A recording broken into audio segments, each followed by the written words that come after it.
So there's the possibility of this social chaos erupting and just destroying ourselves. And then what will happen? That out of that, God plans through God's inspiration to raise people up who will live in harmony and love and gentleness with one another and with the creation. Describe that, because I was reading that to somebody and they said this sounds like something out of a sci-fi novel. Yeah. It's something they had never even heard of, never even conceived in their own minds. Well, what they told me, I had never heard of or considered. If you had asked me before my experience what would the future look like, I would have said Star Wars. High tech. You know, doors that go whoosh, whoosh, when you approach them, right? You don't have to touch them, they go whoosh, whoosh, and you could talk to the computer and the computer would talk back to you. That's what I thought the future was going to be. Because that's where we're heading, we think. Yeah. Yeah. And what they were saying was a world of incredible simplicity, living in great harmony with nature, even to the point of us living in harmony, in control of the weather and all the elements. How? How so? God created us to be stewards of this planet, caretakers of this planet. And we've done a poor job. And they told me that we have a lot of capacities that have never been released.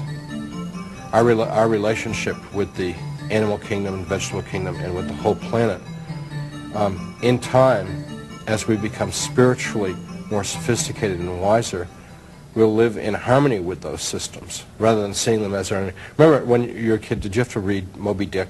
And the whole idea was nature was something to be dominated and killed because nature was like ultimately hostile to us.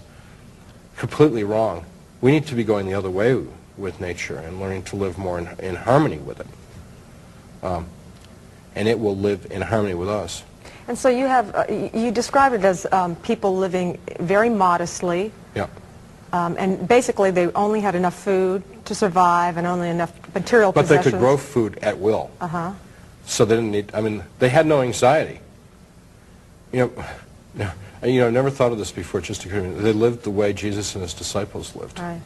You know, And that kind of spoke simplicity. telepathically.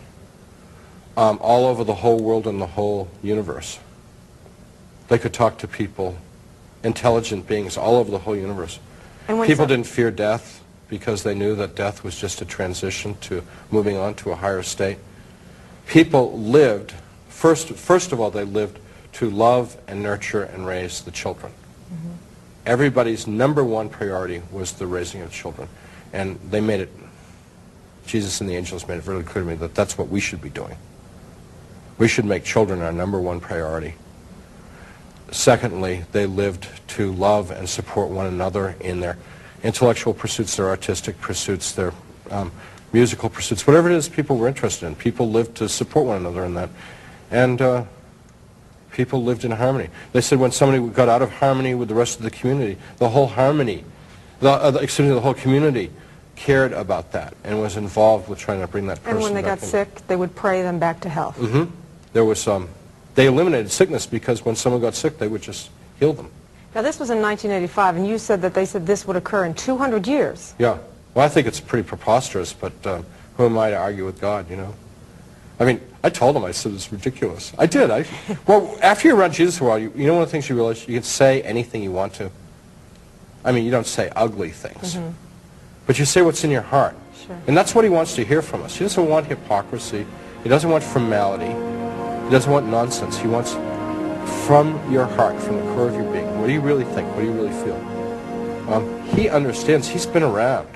You know, there's nothing we can do to surprise Jesus. So what happens after that then? How long does that life last? I don't know. I don't know. That's not the second coming. That's just a better world, making the world more the kind of place that God created it to be. And I didn't inquire beyond that. Sort of a heaven on earth?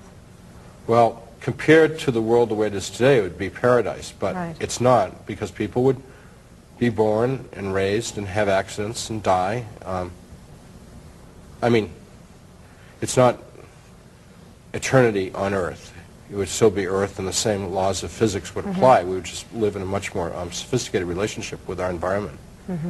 Which means, because our relationship with the environment was so much more sophisticated, it's actually much simpler. Right. Yeah. Now you said the bad things that could happen, for example, to the United States, could happen, but through prayer, through conversion, that could end. And God has sent us guardian angels, or angels. Right, millions of them. Millions to help us. Let's talk about that. First of all, what do they look like? Well, I've seen the guardian angels in many forms, and they can take different forms because, well, first of all, they can appear to be just like a regular person, and you don't know it. And I've had the experience, and I've met many people that had the experience of meeting someone, and they're like, wait a minute, that was impossible. That was an angel. That couldn't, you know, I mean, that it defied the laws of physics. They were here, and then they were, you know what I mean? Right. So angels can appear to be like people, but they also, I've seen angels in their full-blown glory, and the room is so bright, it's like you had 1,000,000 candle watts of electric power going on, and they're radiant and beautiful and And you've full painted of color. them, but you can't. Yeah, it's a failure. I mean, I'm like such a... but they so don't have inadequate. angel wings like the little cherubs we well, look no, at. the wings actually, you know, it actually come from, in the Bible, it talks about that they radiate. And that has come to be translated as wings. But it's actually that they radiant appendages, and that's what they do. Angels give light. They're radiant beings, as opposed to you and I, who are opaque beings and absorb light. They give off light, but it's spiritual light. And They're beautiful. And they're meant for us for what reason? For what purpose? Well, first of all, they love us. They're emissaries from God, but they are very constrained about how much they would intervene in our lives. And they're in constant communication with God about how much or how little they can intervene, because it's the nature of an angel that they want to intervene all the time. But they know that that's not good for us, because if the angels gave us everything we always wanted, we would be a bunch of spoiled brats, and it would be absolutely no good at all. So they love us, they're with us, they take our concerns to God, they help us in subtle ways. Protect Like us? who hasn't had an example of you lose something, and you finally, after looking for it, you say, oh, God, send an angel and just help me find my checkbook. And all of a sudden, boom, right? There it was all along on the top of the desk, and you go like, how did I miss it? I mean, they do help us sometimes in lots of languages, but one of the ways that they help us is they're constantly trying to point us in the right direction, which is of love and compassion. And but you said also in your book, I would like you to clarify this, you talked about how maybe even if we die, we can sort of become guardian angels for loved ones who are still back here. You don't mean transforming into an angel. It's sort of just, you used it as they said a that metaphor. some people that have like a real attachment can be around the people that they've left behind for a while. Because we've always been taught that a human being cannot become an angel. Yeah, but we ultimately will be even greater than the angels. Right. But what you Ultimately. mean is a protector No, like I an mean, angel. when you talk about, I mean, this angel means several things. It can be any messenger of God. So I could be like an angel. I could say, I'm being an angel to you, you're an angel to me. But really, it's a class of beings who is created perfect and good and always does the perfect will of God.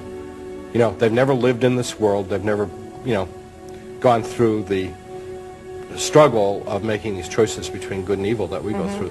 There have been many reported apparitions, visions of the Blessed Mother, of Jesus, of other saints, all across the world throughout history. Right. And some have been approved, for example, some have been approved by the Catholic Church if they've been to Catholic kids or adults, and some have not. And a lot of people believe them and a lot of people don't believe them. What is your feeling about those Well, instances?